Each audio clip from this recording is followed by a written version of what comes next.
All right, everyone. So this is the long-awaited video that you guys been waiting on, my training video. Yeah, it's about 3 weeks old. I just got everything together because I've been real busy. So I'm not gonna waste time. We're gonna dive right into it. So anyways, you can see, guys, I'm back benching compound lifts. Now, for those of you that don't know, I injured my cervical and upper thoracic spine from C3, especially that C4, C5, pretty much down to the T1, T2 area. And what happened was I squatted. I was about 315 on the bar. I was doing some repetitions. Rushed the squat. I didn't have the bar sitting properly. It wasn't on my neck, but it was on my upper back on the traps. Normally I low bar squat, but I didn't have the bar sitting right. I had my elbows back, kind of like chicken wing ribs under the bar. Ended up going down, coming up. I rushed the lift. It put unwanted strain and tension and stuff on the traps, on the top part of the traps, which pulled the trap pieces up here. It pretty much caused some issues up in my upper neck. And I had my neck tight. It was all fucked up on the squat. And the bar wasn't at the proper height anyway. I was getting down at a disadvantage on the lift. I wasn't at the proper height. My wife had squatted the day before, and I didn't go back out there and set the squat rack and everything. I was rushed for content, fucked myself up. Lesson learned. But ever since then, I've been taking my time healing. You know, I'm back at the gym training, and I started back doing compound lifts. And what I'm doing every other week, I'm doing compound lifts. I'm gonna bench, squat, and deadlift here every other week at my home, because I don't want to be at the gym filming a lot of content because the gyms are packed. And it's starting to warm up outside, so I'm gonna be doing like farmers walks and stuff outside. Let you guys see how I train outside, and things of that nature there. So a lot more content is getting ready to come. So I just want to show you guys what I'm lifting. Most of you guys have been watching my channel for a while. Know that I was lifting 225, 230, 235 at 170 pounds before I hurt myself last year. This was the first time I benched at this time 170. I'm currently on deload week. This is my second and final week. I've been very busy painting, remodeling my home, so I've been staying real active. But right before deloading, I did a 200-pound lift for the first time since August. I lifted 200 for 5. So I'm going back the right way, and I'm actually smaller than I was in this lift. I'm down to 165 pounds. I'm probably going to hold here. I don't have that much body fat. Well, 10 to 12%, that's how much I'm holding. And I think I'm just want to feel out there. I really don't want to try to get shredded. It's not healthy. So anyway, don't want to hold you up. So ended up doing incline bench, 170 pounds, few reps, taking my time nice and slow, controlling the weight down the eccentric, being explosive on the concentric, nice and slow. When I got done doing that, I went on over and decided, got a text message coming in, to do some bent over barbell rows to work the lats and the upper back, right?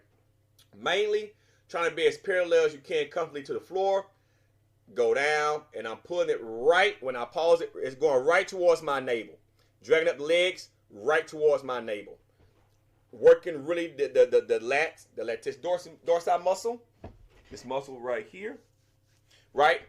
In the middle part of the back, the upper back middle part where the run boards and all that stuff. It's a whole back workout, and it's putting some type of load on the spinal erectors, but not that much.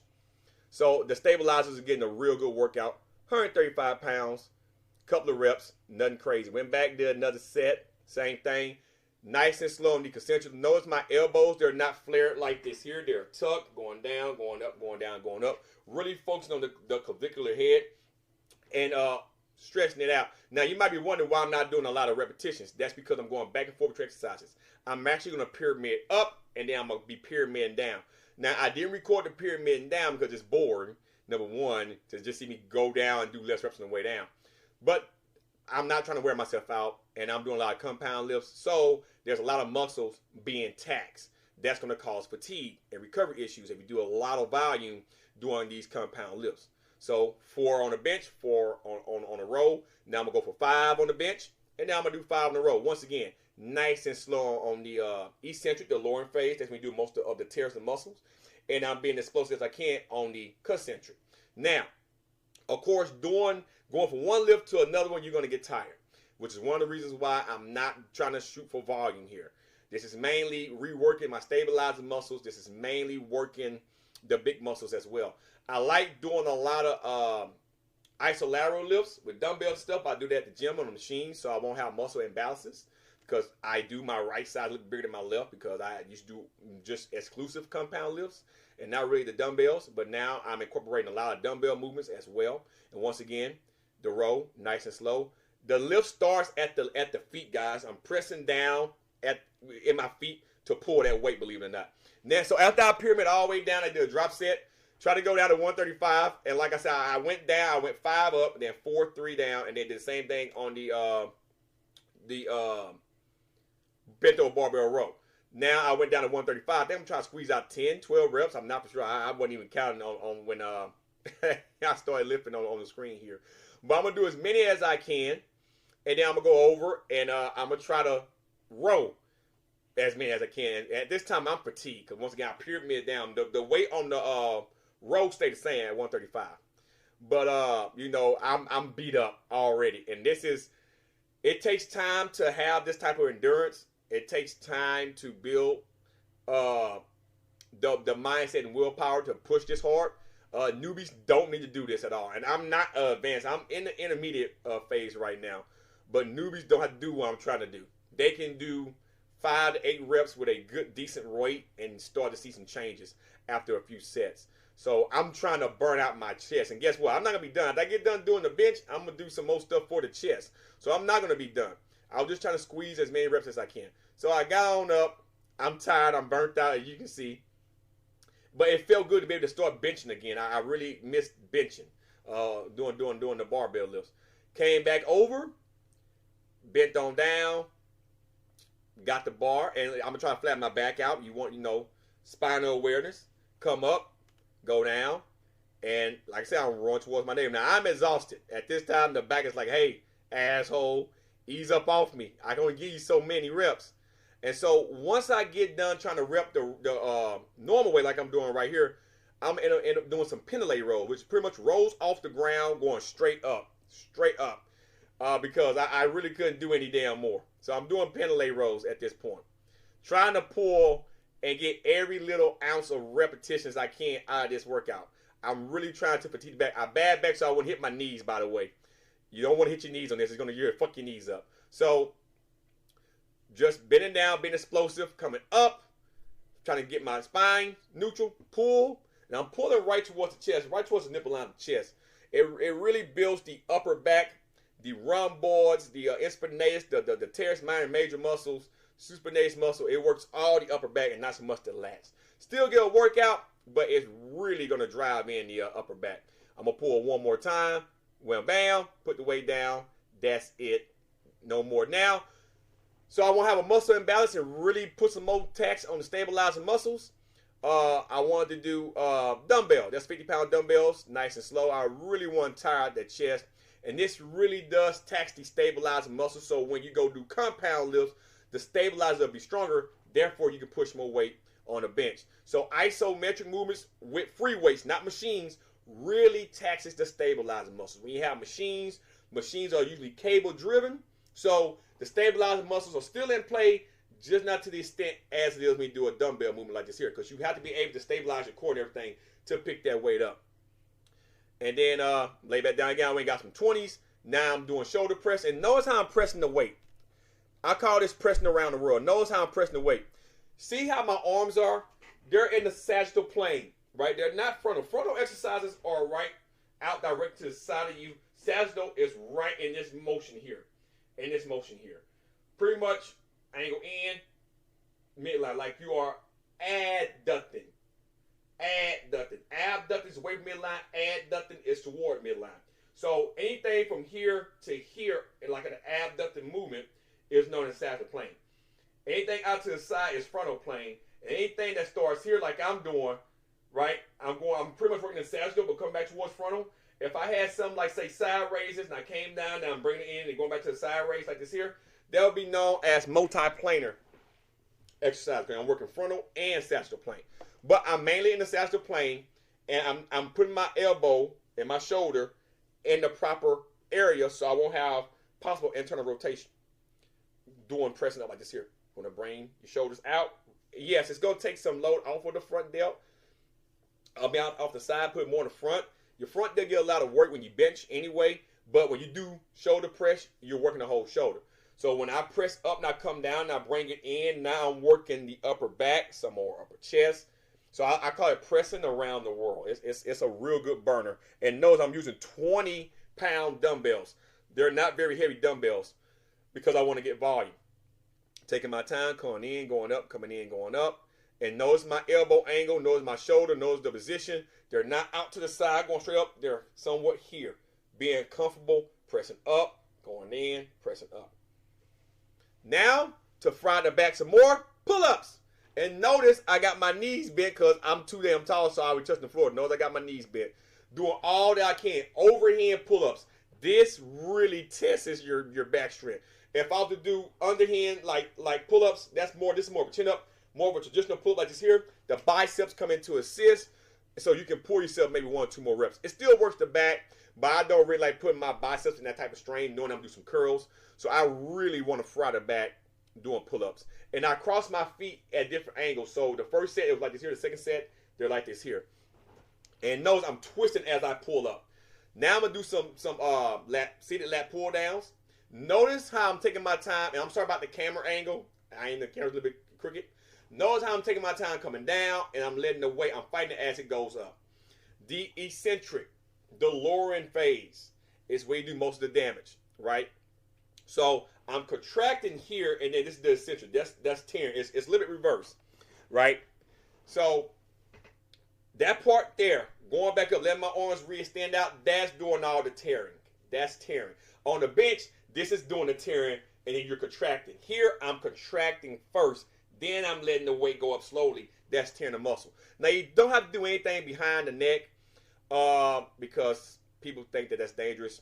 For me, I get a good pump right in the middle part of my upper back there where the rhomboids and everything meet. I get a nice squeeze, a nice pump. And I notice that muscle those muscles are growing, right? But you need to load that very, very lightly. Now, I know Michael Hearn be doing 4 or 5 behind the neck and 315s. That's him. He can do that. I'm a natural. I'm not saying Mike is on any damn thing, but I'm a natural. I know my limits. That's about 80 pounds, 90 pounds. It's not very heavy weight. The cable adds about 10 or 15 pounds of resistance. So it's the lightweight with that cable resistance is giving me a good workout. Now, curls. That's, I think, 35 pounds. Just taking my time. You guys see me curl a lot more than that on some videos. So, but I'm working on building the muscle. And I'm taking my time. I'm coming up explosively, letting the weight lower down slowly. Slowly. I'm coming up explosively, letting the weight go down slowly. Why is that? I'm doing a lot more muscle damage as the weight is going down versus me trying to let it just drop. When you let weight drop, you have no control of the muscle. That you're not really in control of the weight. And that's how you build a good mind-muscle connection. I'm looking at the muscle, I'm coming up, I'm being explosive, and I'm letting it go down, fighting it as it goes down, fighting gravity pretty damn much. That's how you build muscle.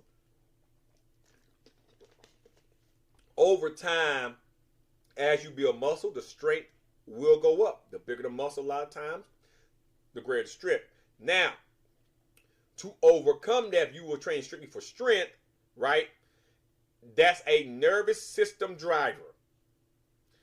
So recovery is going to be an issue if you're training exclusive for strength. But build your foundation first. You're going to get stronger as you lift weights. And then once again, very light curls. I think combined 10s, 5, that is 30, the bars 15, about 45 pounds. Nice and slow. I want to work on the muscle. I don't want to work on trying to hold some heavy weight. You guys see me curl over 105 pounds before, 110 pounds. So it's not that I can't curl for 1 or 2 reps. I used to curl 75 for 5 sets of 5 to 7. But I really want to tax the muscle. It's been a long time since I lift that heavy. So I'm not trying to dive right back into that. But I really want to work on the muscle. So I'm taking my time, knowing how I'm letting the weight go down slowly. I'm fighting it on the way down. I'm not just letting the weight drop. You know, I'm really trying to squeeze out as much as I can without overdoing it. I want the muscle to get fatigued, not me get fatigued trying to hold heavy weight. And that's the mistake that a lot of people make. That's the mistake. And look at those juicy arms. Those real juicy, juicy, juicy arms. They're full of blood. My left bicep here is a little bit more refined. The right one has a little bit more meat on it. You guys can see there, it got a little bit more meat. But, you know, I'm right side dominant. Eventually, I carve it up nice. I lose a little bit more weight over there, and it'll all come in. But my left side, that's my strongest bicep peak. For some reason, I like that left. You can see it's just juicy, juicy, juicy, juicy, juicy. Now, this right here, the straight arm holding the barbell out really gives me a nice taxing. It's an isometric stretch, pretty much. I'm holding the way out there. It really taxes everything from the trapezius, from the back of the occipital bone, all the way down to where the lats attached at the upper part of your lower back here, and everything gets a workout. The chest, the core, everything. Because believe it or not, 45 pounds being held straight out like here on a barbell, it's harder than it looks. I started doing that at the end of workouts, and it's amazing. Of course, the ab roller. Notice I'm going out as comfortably as far as I can. Somebody can say, oh, you can go lower than that. You ease yourself out there, right? That's on a concrete floor. This was my first set. I did do 2 more sets, and I got a little bit lower on those sets. But, of course, I didn't do as many reps as I could on this set because the lower you go, the more taxing it is. I think I did 7 on my second set and only 5 on my third set. But I'm trying to get good, clean reps. I'm not trying to do dirty reps. Good, clean extensions. Nice and slow. Notice that I'm stopping right before I let the tension come out. Well, now, full disclosure, this is the first time I squatted anything over 200 pounds since I hurt myself back in August. So I was a little bit nervous. So I want you guys to hear what I have to say. This is my first time watching it back and giving you guys my insight. But the Discord got a glimpse of this video 2 weeks ago. But the doctor pretty much told me at the VA that, you know, I would never load my back again. It's ill-advised. You're going to snap your neck. Blah, blah, blah. The MRI showed that my neck is fine. But the doctors, they'll see an MRI for the first time. Well, it was a CAT scan for the first time. The CT, right? And it showed that the spine looked a little wonky. Well, if you're not sitting the right way and being laid against the right way to get a thorough screening, then, hey, you know, it's going to look a certain way. However, the MRI came back and said my nerves are fine, everything's fine. Yes, my spinal canal has normal wear and tear, but in order to fix that, you go to a chiropractor to snap you up, but you want to build muscle to protect your spine. So enough of me talking. Let me talk on here. it's been a while. It's been a while since I squatted 225, since I hurt myself, so a little bit nervous, but I'm going to go ahead and attempt this squat. I've been feeling pretty good. I actually got 200 for the first time in a few months at the gym on the bench yesterday. And I'm hoping I get 225. And then tomorrow's a deadlifting day. And so I'm going to save my hamstrings for tomorrow, because hamstring plays a very important part when you deadlift. So I'll beat them up tomorrow. This mainly is a quad day. But I'm going to see that next.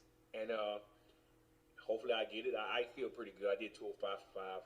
It felt really good. So I should be able to get it, but you know, you never know. So let's see how this works. Real weight. Did you guys hear this? Real iron. Those people say, oh, it's fake weights. No, everything I got is real iron. So let's get to work. I get the other side loaded up. Let's get to work. Once you guys hear both sides.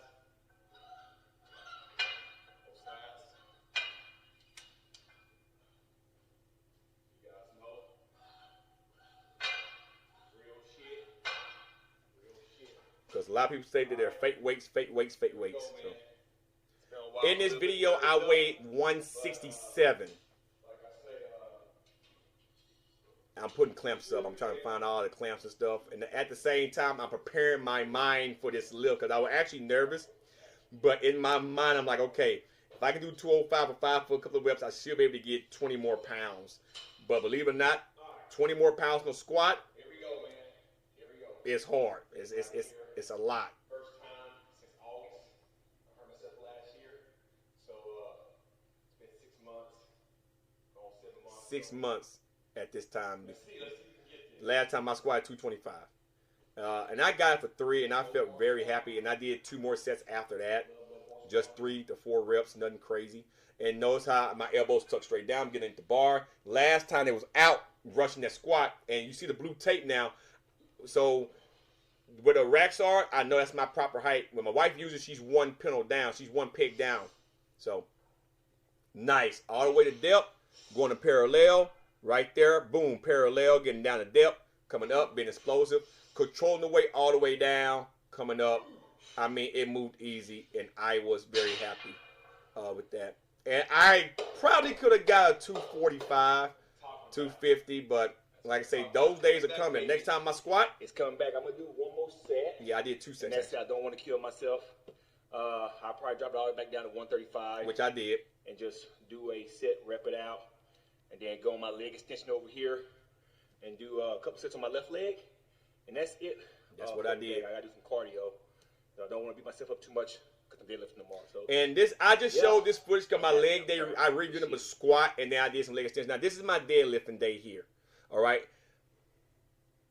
Warm up, 135, use straps. I really didn't want to use free hands. I really wanted to focus on the weight. So I'm going to work my way up to 275. But I'm going to kill my back on this back day. Deadlifting is something I think everyone should do. And I feel real good deadlifting on this day. So, you know, you got to get it in because it matters and it counts. Now, right here, still warming up on the deadlifts.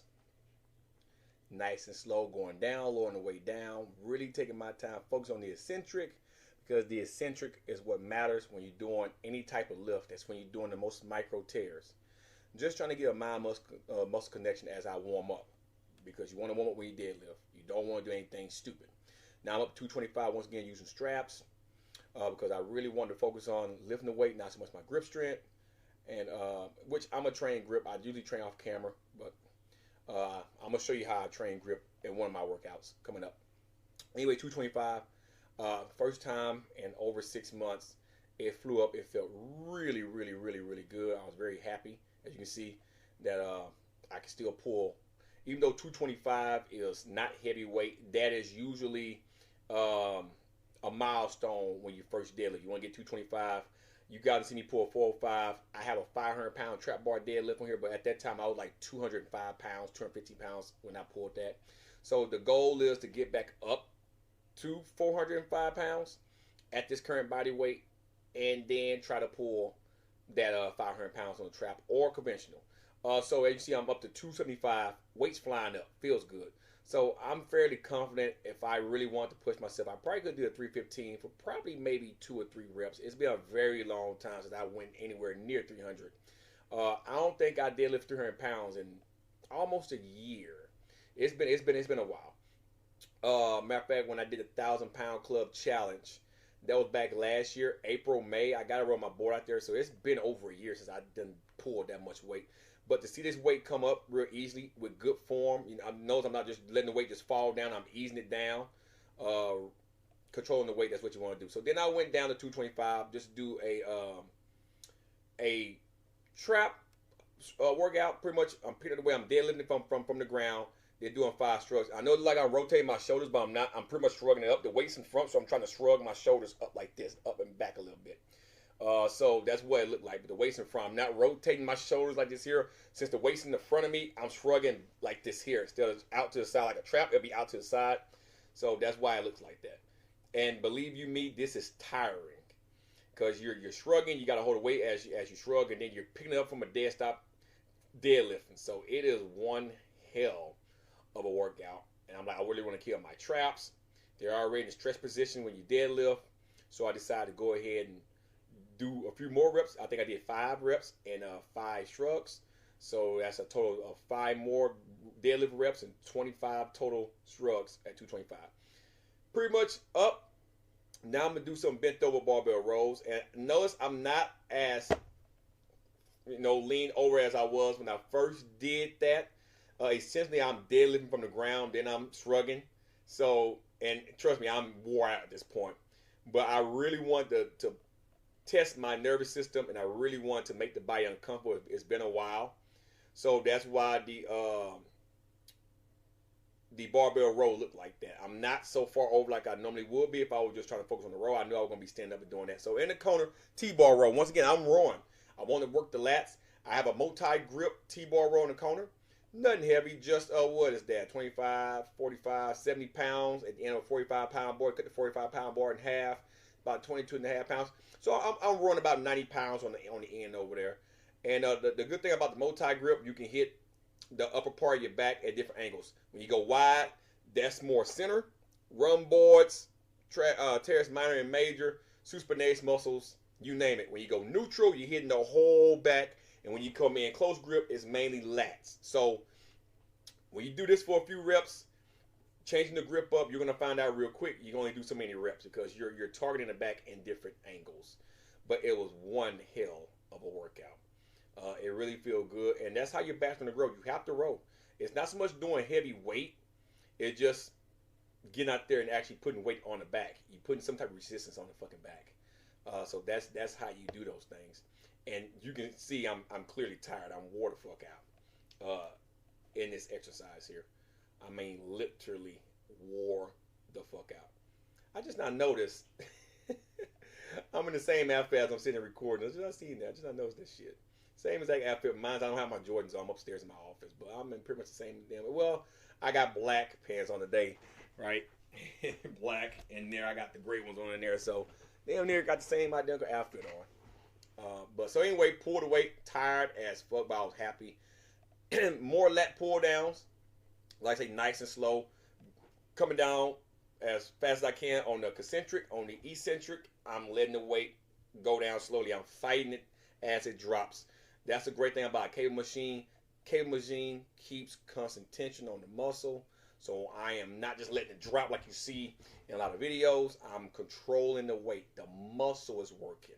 The muscle is working. When you can control the weight like that, that's the muscle working. When the weight controls you, then you're not in control. You're not really working the muscles. A lot of other muscles are getting involved, but the muscles you're trying to target for growth, they're not doing the load. That's why we tell you guys to lower the weight down to weight to where you're working that one area that you're trying to target, or multiple areas if you're doing the compound movement, but you're trying to target the main muscle group, depending on what you're doing. And when you lower the weight and you do stuff like that, you're going to really feel it in those areas. You can see my upper back is full of blood. It's full of blood. And we're doing pull-ups. Of course, I got South Park in the background. That's another reason why I'm doing a voiceover. A lot of times I'm working out. Either that other TV's on, maybe I'm watching some YouTube stuff, or the TV that's on above the treadmill as I'm watching South Park. Of course, I'm still painting out there. I got to get that other side of my garage here this week. And I'm going to add another TV out there just because, make it feel like a goddamn gym. But anyway, this is my last set right here. This is the last workout that I did. Last set of pull-ups. And you can see how I'm changing my feet around, going up, trying my best to pull. You can see when I go up, I turn in my elbows. I'm activating my lats. Just go up. Now I'm going to do some control, eccentric, lowering, right? So I'm going to step up, and now I'm going to lower myself down. This is like a cheat code, because you're doing a lot of, micro tears as you're, doing the eccentric phase of this movement. So lowering myself down so like that, I'm really tearing up those lats. And, it's a little cheat mode, but, cheat code. And I also have the assistant band there. I could have stepped up and did some extras, but I wanted to do it with my own body weight. And once again, now from the front, you can see that straight arm barbell, isometric hold like that, and that slow lowering down really tears up your back, your core, your upper part of your chest. It's a lot of muscles being affected by that. Really your stabilizers, because you have to hold that bar out, and it's not a device that you normally can just hold. It's an oblong bar, and you're trying to put all your focus in on one area, and that pretty much ends the workout. Sorry about that. My Discord light is on. We're not logged into Discord. So anyway, I hope you guys enjoy. So that's pretty much what I'm doing. I'm going back to training here next week. This is still my deload week, so I'm going back to train here next week. It's going to be machines at the gym. I'm working out Tuesday, Wednesday, and Thursday, or maybe Wednesday, Thursday, Friday. I usually try to do 3 days in a row, take about 4 days off. I'm going to increase some cardio. I'm going to add a session here at the house on Monday and Tuesday. If I go Wednesday, Thursday, and Friday. If I do Tuesday, Wednesday, Thursday, then I'm going to add a cardio session Monday and Friday. And what I mean by adding a cardio session, I may go out there and walk on the treadmill for about 30 minutes, very light because I'm doing a lot of leg work this week coming up. And so I don't want to tire out my muscles. We constantly move on our legs as it is. So, you know, if you're trying to build your legs, sometimes easing off to make them quads grow is what you have to do. But I also want to train my heart, my lungs, my respiratory system. So I'm going to add some cardio days in. I only was doing cardio twice a week for the last 10 weeks. So now I'm up it back to 4 times a week. Normally what I would do cardio on my leg days, and then I would do cardio on my back days. Now I'm going to start adding 2 extra days in there because I'm going to start to increase my calories as I try to build muscle mass. And I don't want to get too far in the surplus where I start putting on more fat.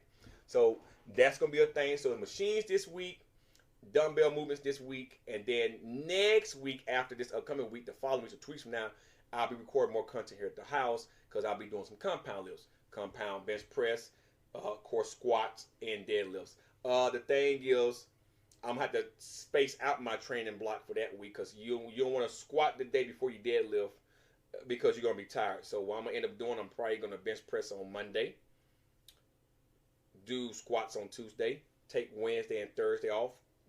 Absolutely don't do anything but active recovery, just moving around the house and cleaning and all that shit, getting out and about, cutting grass, stuff like that. And then I'll do my deadlifting on that Friday. Once, you know, that's enough time in between squatting and deadlifting to be fresh because you're essentially working the same muscle, especially low bar squat when you deadlift. So now I learned it the hard way, recovery, because squats and deadlift works a lot of muscles. It works a lot of muscles, a lot of stabilizers, a lot of big muscles come into play. So you need that recovery. So, and I don't want to stress out my nervous system. So I'm going to end up filming that here at the house. I'm doing mainly conventional deadlifting for the next few weeks. And then I'll probably switch over to trap bar for a few weeks. And then I'll go back to conventional. So I'll be going back and forth, back and forth, back and forth like that. And see how that goes. And then eventually, maybe not this year, because I really want to see the body recover, the body grow. But once I get the okay that I can start back lifting very heavy weights, you know, I got to take my time with this. Then I'm going to start doing 1 rep maxes. I'm going to start testing my 1 rep max. But this year's mainly just building, slowly increasing the weight. Once I start getting around 350, 360, and the weight start to feel good, I know I'm going in the right direction on the deadlift. Once I get around 250, 275 on the squat, the weight starts to feel good. I know everything's going the right way. And once I get back up to 225 on the bench and the weight is going good, I know everything is going the right way. And I should get the green light, say, hey, well, you can lift heavy, just don't overdo it. But it's taking your time. But I can say I'm recovering fine. I'm back doing compound lifts. It took me about 6 months. I was shying away from it because I really wanted to make myself feel comfortable with doing it. And doing stuff at the gym and seeing how I was getting strong in the machines told me that, hey, once I start back doing, you know, compound lifts, I should be fine. And, you know, it's all about taking your time and not rushing yourself towards another injury. And with that being said, I got to do a Falcons video here later on.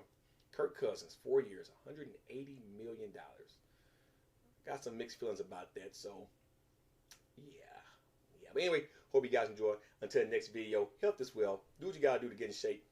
Need any advice on health and fitness, hit me up at SavarMatnerFitness@gmail.com. SavarMatnerFitness@gmail.com. Send me an email. I'll email you back. We can talk. Do what we got to do. You want a plan, I'll write you a custom plan and send it to you. And see how that works for you. Anyway, hope you guys enjoy. Until the next video, I am out, guys.